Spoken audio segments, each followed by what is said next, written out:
Hello అందరికీ welcome back to my channel. ఈరోజు నేను బయటేమో వర్షం పడుతుంది ఫుల్గా. మీ సైడ్ కూడా పడుతుందా? కామెంట్ చేయండి. వర్షం పడుతుంది అండ్ పప్పుచారు సాటర్డే రొటీన్గా పప్పుచారు చేసుకుంటాం కదా. సో నేను అందుకని ఈరోజు పప్పు అంచుకి ఆనియన్ పకోడీ అండ్ జీడిపప్పు పకోడీ చేద్దాం అనుకుంటున్నా. సో అందుకని బ్లాగ్ అయితే స్టార్ట్ చేసిన. మీరు కనుక నా ఛానల్ ఫస్ట్ టైం చూసినట్టయితే సబ్స్క్రైబ్ చేసుకోవడం మాత్రం మర్చిపోకండి. సపోర్ట్ చేయండి friends please. Okay, onion pakodi అంతా రొటీనే కదా, నాకు తెలిసి అందరూ ఇళ్ళలో ఒకటేలా చేసుకుంటారు. కొంతమంది కొన్ని చేంజెస్తో చేసుకుంటారు కదా. నా స్టైల్లో ఎట్లా చేసుకుంటానో నేను చూపిస్తాను. వీడియో మాత్రం ఎండ్ వరకు చూసేయండి. ఓకే, సో ముందైతే శనగపిండి అండ్ బియ్యం పిండి రెండు కలుపు పెట్టుకుంటున్నాను అనమాట. ఇట్లా లంప్స్ లేకుండా మంచి కలుపుకోండి. అండ్ ఇందులో మనం టేస్ట్కి తగ్గట్టు ఉప్పు, కారం, అల్లం ఎల్లిగడ్డ పేస్ట్ అన్నీ వేసుకోవాలి.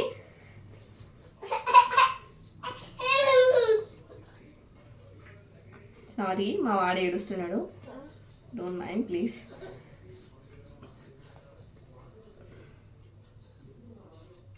అండ్ ఆనియన్స్, పచ్చిమిర్చి, కొత్తిమీర, ఇవి ఆనియన్ పకోడీకి. అండ్ జీడిపప్పులు కొంచెం క్వాంటిటీయే, మేము ఇద్దరమే కాబట్టి కొంచెం క్వాంటిటీయే చేస్తున్నా. ఎక్కువ మంది అంటే ఎక్కువ క్వాంటిటీ కూడా వేసుకోవచ్చు. ఓకే, సో దీనికి టేస్ట్కి తగ్గట్టు కారం వేసుకుంటున్నా. కారం కొంచెం మంచిగానే వేసుకోండి, మరీ సప్పగా ఉంటే కూడా బాగోతుంది కదా కారం. అండ్ ఉప్పు కూడా వేసుకోండి. తర్వాత ధనియాలు ఉంటే ధనియాలు మీరు ఇట్లా నలిచి వేసుకోవచ్చు, లేకపోతే ఇట్లా ధనియాల పౌడర్ కూడా వేసుకోవచ్చు, నో ఇష్యూస్. అన్నీ వేసుకున్నాక ఏం చేయాలంటే ఇప్పుడు ఫస్ట్ అయితే మనం స్టవ్ పైన ప్యాన్ పెట్టుకుందాం. అప్పటి వరకు ఆయిల్ హీట్ అయిపోతుంది. ఈ ప్రాసెస్ అంతా మనకి 2-3 మినిట్స్లో అయిపోతుంది కాబట్టి టైం ఎక్కువ అయితే ఏం పట్టదు, ఆయిల్ హీట్ అయితే సరిపోతుంది. ఫస్ట్ అయితే ఆయిల్ పెట్టుకుందాం. వేస్ట్ అంటే మళ్ళీ కూరలో వేసుకోవచ్చు, కాకపోతే నేను మళ్ళీ అది మళ్ళీ ఫ్లేవర్ అంతా టేస్ట్ చేంజ్ అయిపోతుంది కాబట్టి నేను మళ్ళీ వాడనమాట. నాన్ వెజ్ అట్లా వేసినప్పుడు వాడతాను మళ్ళీ. సో ఆయిల్ హీట్ అయినప్పుడు మనం పిండి అయితే కలుపుకుందాము. ఏం లేదంటే కొంచెం జింజర్ గార్లిక్ కూడా పేస్ట్ వేసుకోండి, మంచిగా ఉంటుంది ఫ్లేవర్. మరి సబ్సగా అనిపిస్తుంది, కొంచెం ఘాటుగా మంచిగా అనిపిస్తుంది జింజర్ గార్లిక్ పేస్ట్ కూడా వేసుకుంటే. మీరు కూడా ఏమైనా వేడి చేసుకుని తినండి. జనరల్గా ప్రోటీన్ చేసుకోం కదా, ఇట్లాంటి వెదర్ ఉన్నప్పుడు మనం ఇష్టపడి చేసుకుంటాం. ఈవినింగ్ టైంలో స్నాక్స్ తీసుకుంటాము. సో నేను మా హస్బెండ్ ఆఫీస్కి వెళ్ళి వచ్చి నేను ఒకదాన్ని ఏం చేసుకోవడం తిన్నాను కాబట్టి ఆయన వచ్చి ముందు చేస్తున్నాను అనమాట. ఇక నైట్ డిన్నర్లోకి ఇవి తినేస్తాం, అంటే అన్నంతో పాటు తినేస్తాము. చాలా మందికి అలవాటు ఉంటుంది, కూరలోకి కానీ పప్పులో కానీ ఏదైనా స్టఫ్ ఉంటే కానీ తినరు. మాకు అట్లా అనమాట. డైలీ ఏదైనా స్నాక్స్లో ఉండాలంటే మిక్చర్, బూందీ మిక్చర్, పకోడీ కానీ చిప్స్ కానీ అట్లా ఏమైనా ఉంటే మంచిగా తినేస్తాం అనమాట. పాపడాలైనా ఓకే, మార్నింగ్ అయితే పాపడాలు వేసుకున్నాము. సో ఇప్పుడైతే పకోడీ చేస్తున్నా, చేయట్లేదు చాలా డేస్ అయిపోయిందని చెప్పేసి. మనకి ఎంత క్వాంటిటీలో కావాలంటే అంత క్వాంటిటీలో వాటర్ పోసుకుంటూ వేసుకోవాలి. మిగిలిన పిండి ఉంటే అందులో జీడిపప్పులు కూడా వేసేసాను అనమాట. అందుకని ఒకటేసారి కలుపుకుంటున్నా. నేను ఇంత పిండి వేసింది ఆనియన్స్ తక్కువనే కదా అనుకుంటున్నాను. ఫస్ట్ ఆనియన్స్ మొత్తం ఇట్లా చికెన్ కొట్టుకొని నలిపేసుకోండి. బాగుంటాయి ఇట్లా. ధనియాలు కొంతమంది నార్మల్గానే వేసుకుంటారు, కొంత పౌడర్ వేసుకుంటారు, నేను పౌడర్ వేసుకుంటాను, చాలా బాగుంటాయి.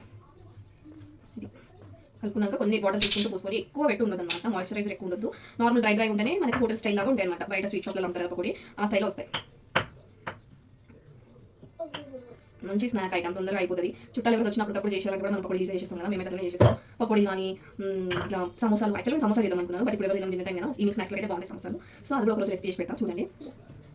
అసలు యూసే పోవట్లేదు ఫ్రెండ్స్, అందరూ చూడండి ప్లీజ్, సపోర్ట్ చేయండి. నేను ముందే నా జర్నీ చెప్పిన కదా, యూట్యూబ్ గురించి చాలా అంటే కష్టమే ఇది. చూసే వాళ్ళకి ఏముంది అని కామెంట్స్ చేసేస్తారు, నాకైతే కామెంట్స్ చేయట్లేదు, అందరికీ కూడా పోలేదు కాబట్టి చేసినా పట్టించుకోను. చాలా మంది పెద్ద పెద్ద యూట్యూబర్స్ని చూసారు, వాళ్ళు పిచ్చ కామెంట్ చేస్తారు. ఎంత కష్టం పని, ఇది కూడా ఒక ప్రొఫెషన్ లాంటిది. ఏదో ఫ్రీగా చేసేస్తారు, కెమెరా ముందు ఏం పని ఉండదు అనుకోవద్దు. అండ్ ఇప్పుడు కొన్ని వాటర్ ఇట్లా పోసుకుంటూ కలుపుకోండి. ఆనియన్స్ చూసి కలుపుకోండి.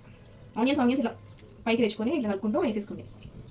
బియ్యపిండి ఎక్కువ చాలా క్రిస్పీ గట్టి అయిపోతాయి, శనగపిండి ఎక్కువ మరీ సాఫ్ట్ అయిపోతాయి. రెండు బ్యాలెన్సింగ్గా ఒకటే రేషియోలో తీసుకోవాలి. సో ఇట్లా కలుపుకుంటే సరిపోతుంది. ఇట్లా మీద కలుపుకొని వేసేసుకోండి. ఆయిల్ చాలా హీట్ అయిపోయింది, నేను కొద్ది క్వాంటిటీ వేస్తున్నా. ఓకే, వేసేసుకోవడం చాలా హీట్ అయిపోతుంది. ఎక్కువ వేసుకోకండి, ఇట్లా స్ప్రెడ్ చేసుకో. ఎక్కువ వేసుకుంటే పిండి ఊరుకుంటుంది, మిక్స్ అయిపోవాలి. చాలా హీట్ ఆయిల్. అంటే నేను ఆయిల్ అప్పుడే పెట్టేసిన కదా కూలిపోయినా, చూడండి వేగిపోతుంది మంచిగా.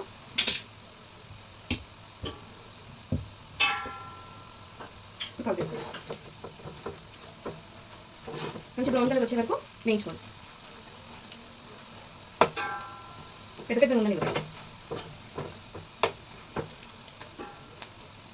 బ్రౌన్ కలర్ వచ్చి సరిపోతుంది, అయిపోతుంది ఈజీగానే.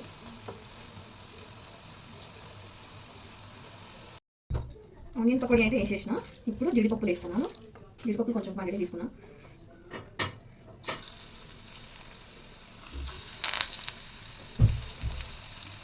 ఒకసారి అయిపోతాయి, కొంచెం పడుతుంది అనమాట. తక్కువ క్వాంటిటీ వేసుకుంటున్నా. ఇది కూడా పిల్లలకి కాజు మంచిగా చేసి పెట్టవచ్చు, హెల్దీ కదా.